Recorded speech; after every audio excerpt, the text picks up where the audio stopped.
नमस्कार। Group theory की lecture series में आपका स्वागत है।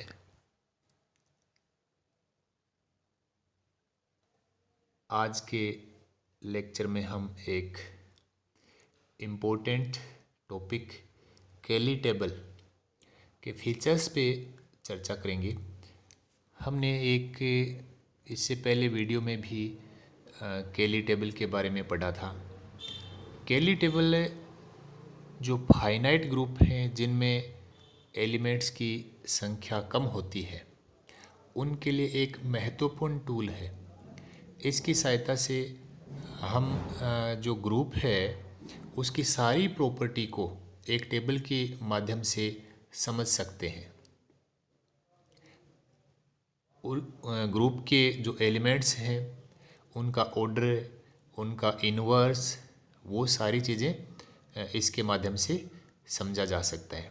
तो हम आज देखेंगे कि कोई जो फाइनाइट ग्रुप है उसकी कैली टेबल हम किस तरीके से तैयार करते हैं और कौन कौन से इसके फीचर्स हैं। सबसे पहले कैली टेबल है क्या? तो कैली टेबल में अपने पास जी एक फाइनाइट ग्रुप होता है और जिस पे स्टार कोई बाइनरी ऑपरेशन है। तब हम जो जी के एलिमेंट्स हैं, जितने भी एलिमेंट्स हैं, उनको एक रो और एक कॉलम में लिख लेते हैं और जो बाईं साइड में जो सबसे ऊपर जहाँ रो और कॉलम मिलते हैं वहाँ उस बाइनरी ऑपरेशन का साइन लिख देते हैं। जनरली ना भी लिखें तो वो अंडरस्टूड होता है। फिर हम प्रत्येक कॉलम के एलिमेंट को इसकी जो हमने जो एलिमेंट रो में लिखे हैं तो प्रत्येक कॉलम के एलिमेंट को रो के एलिमेंट से उस बाइनरी ऑपरेशन के साथ ऑपरेट करवाते जाते हैं। तो जैसे मान लो आपने कॉलम से जी एलिमेंट लिया और एच एलिमेंट आपने रो से लिया, तो जी स्टार एच यानी दोनों को ऑपरेट करवाने के बाद जो एलिमेंट आएगा वो उन दोनों के जहाँ क्रॉस करेंगे वहाँ हम लिख देते हैं। तो हम एक एग्जाम्पल लेके Z5 जो ग्रुप है जिसमें इंटीजर्स होते हैं 0, 1, 2, 3, 4, 0 से स्टार्ट होते हैं और 4 तक यानी n-1 तक लेते हैं। तो Z5 में ये 5 एलिमेंट होंगे और जो बाइनरी ऑपरेशन होता है वो है एडिशन मॉडुलो 5। एडिशन मॉडुलो 5 का मतलब होता है बाइनरी ऑपरेशन तो इसमें एडिशन ही होता है, लेकिन जब इसमें एलिमेंट्स को हम सम करते हैं तो जैसे 3 + 4 का सम करेंगे, ऐड करेंगे दोनों को तो 7 आता है। 7 अपने इस ग्रुप में है नहीं, तो इसके लिए हम क्या करते हैं, इस को क्लोजर करने के लिए हम मॉडुलो 5 जो अर्थमेटिक है उसको काम में लेंगे। इसके लिए जब हम जो सम आता है उसको उस नंबर से 5 से, या मॉडुलो 5 है तो 5 से डिवाइड करेंगे, जो रिमाइंडर बचेगा वो उसका आंसर होता है या उसका जो नया एलिमेंट आएगा वो हो जाएगा।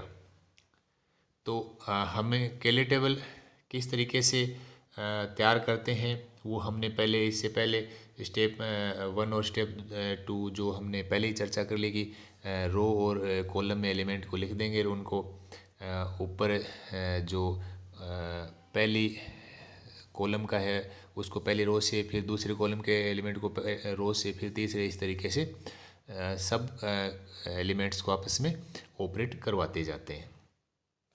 और जब एलिमेंट्स को ऑपरेट करवाने के बाद संख्या 0, 1, 2, 3, 4 इनमें से नहीं है या इस वैल्यू से ज़्यादा आ रही है तो हम उसको मॉडुलो 5 से रिड्यूस कर देंगे या 5 से डिवाइड करके जो रिमाइंडर बचेगा वो उसकी जगह लिख देंगे। जैसे हमने ये Z5 की कैली टेबल हमने तैयार की है। तो सबसे पहले लेफ़्ट साइड में यहाँ पे हमने जो 0, 1, 2, 3, 4 है उन एलिमेंट्स को हमने रो में भी लिख दिया और सिमिलरली हमने कॉलम में लिख दिया। तो अब हम एक जो कॉलम का एक और इधर से रो से 2 को हमने 1 + 2 किया तो उसका आंसर आया है अपने पास 3। तो ये दोनों जहाँ क्रॉस करेंगे वहाँ हम 3 लिख देंगे। तो इस तरीके से ये तो हमने एक एग्जाम्पल लेके बताया है। बाकी पूरी कैली टेबल को हम तैयार कर सकते हैं। जैसे पहले कॉलम में 0 है तो 0 को इस जो रो हमने ली है उसके प्रत्येक एलिमेंट के साथ ऐड करते जाएंगे। तो 0 आइडेंटिटी एलिमेंट है, 0 को ऐड करने पे कोई फ़र्क नहीं पड़ेगा, तो सेम वही आता जाएगा। फिर हमने 1 को ऐड किया, 1 को 0 में ऐड किया तो 1 आया। फिर 1 को 1 में ऐड किया 2, 1 को 2 में 3, 1 को 3 में ऐड करने पे अपने पास 4 आ गया। फिर 1 को 4 में ऐड किया तो अपने पास 5 आ गया। तो यहाँ 5 आ गया तो 5 से इसको डिवाइड करेंगे तो रिमाइंडर कितना बच जाएगा अपने पास 0, तो ये 0 आ जाएगा। इसी तरीके से 2 वाले में हम करते जाएंगे। 2 को 0 में ऐड किया तो 2, 1 में 3, 2 को 2 में ऐड किया 4, 2 को 3 में 5, तो ये 5 हो गया, 4 से ज़्यादा आ गया तो यहाँ फिर रिमाइंडर काम में लेंगे। इसी तरीके से 2 को 4 में ऐड किया तो 6 आया, 6 में 5 का भाग देंगे तो अपने पास शेषफल या रिमाइंडर बचा है 1। तो इस तरीके से हम पूरी टेबल को तैयार कर लेंगे। अब इस कैली टेबल का हमें फ़ायदा क्या होता है वो हम इसके फीचर्स में चर्चा कर लेते हैं। क्योंकि कैली टेबल तो हमने यहाँ तैयार कर ली, हम किस तरीके से बताएंगे कि कोई एलिमेंट कौन सा आइडेंटिटी एलिमेंट है, कौन सा इन्वर्स, किस एलिमेंट का कौन सा इन्वर्स है, इस तरीके से। तो सबसे पहले तो हम यहाँ देखते हैं कि हर जो कैली टेबल हमने तैयार किया है उसके हर रो और हर कॉलम में हर एलिमेंट एक एक बार ज़रूर आएगा। ठीक है। दूसरा, इस कैली टेबल में कोई भी एलिमेंट जो हम 5 एलिमेंट लेके चले उनसे बाहर का नहीं आएगा। अगर बाहर से कोई एलिमेंट आ गया तो फिर क्लोजर प्रॉपर्टी सेटिस्फाई नहीं होगी। और एक जो एलिमेंट अपने पास ऐसा होगा जिससे कोई भी रो या कॉलम प्रभावित नहीं होगा। जैसे अपने पास यहाँ 0 है तो 0 जो पहले कॉलम में सबसे ऊपर लिखा हुआ है तो ऊपर वाले रो के साथ ऑपरेट करवाते हैं तो सेम वापस रो रिपीट होती है। इसका मतलब 0 इसका आइडेंटिटी एलिमेंट हो गया। फिर जो आइडेंटिटी एलिमेंट है वो हर कॉलम और हर रो में एक बार ज़रूर आएगा। अगर नहीं आता है तो इसका मतलब हुआ कि किसी एलिमेंट का इन्वर्स हमें नहीं मिल रहा है, फिर वो ग्रुप नहीं होगा। और साथ में एक प्रॉपर्टी और भी है कि अगर जो अपने पास जो कैली टेबल है वो डायगोनल के रेस्पेक्ट में सिमेट्रिक है। सिमेट्रिक का मतलब है दो एक जैसे एलिमेंट्स बराबर दूरी पर हों, या हम इस तरीके से बोल सकते हैं कि ए आई जे या ए जे आई, जैसे मैट्रिक्स में उनकी पोजीशन हम लेते हैं एलिमेंट्स की, तो ए आई जे और ए जे आई दोनों एलिमेंट सेम होने चाहिए। और ये जो फीचर्स हैं जो हमने अभी चर्चा की है वो सारे फीचर हमने इसमें लिखे हुए हैं कि प्रत्येक एलिमेंट है वो प्रत्येक रो और कॉलम में कम से कम एक बार आना चाहिए। दूसरा है जो आइडेंटिटी एलिमेंट है वो भी प्रत्येक और रो और कॉलम में एक बार आना चाहिए, और वो ना केवल आना चाहिए बल्कि वो सिमेट्रिकली डिस्ट्रीब्यूट भी उनके बीच में होना चाहिए ताकि हम बता सकें कि किसी भी एलिमेंट का कौन सा इन्वर्स है।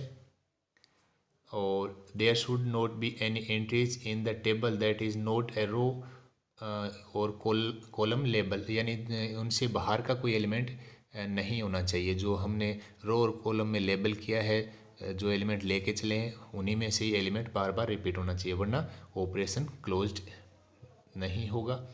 और लास्ट है कि जो आइडेंटिटी एलिमेंट है वो प्रत्येक रो और कॉलम में अगर आए तो हम उस हिसाब से ये बता सकते हैं कि किसी एलिमेंट का इन्वर्स क्या है।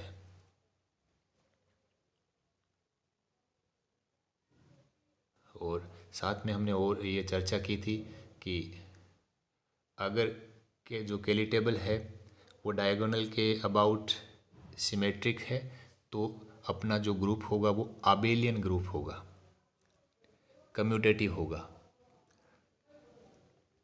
और ये अपना आज का सुविचार है। अंत में, विश्वास के दम पर खड़े सपने असंभव जैसे शब्दों को नहीं पहचानते।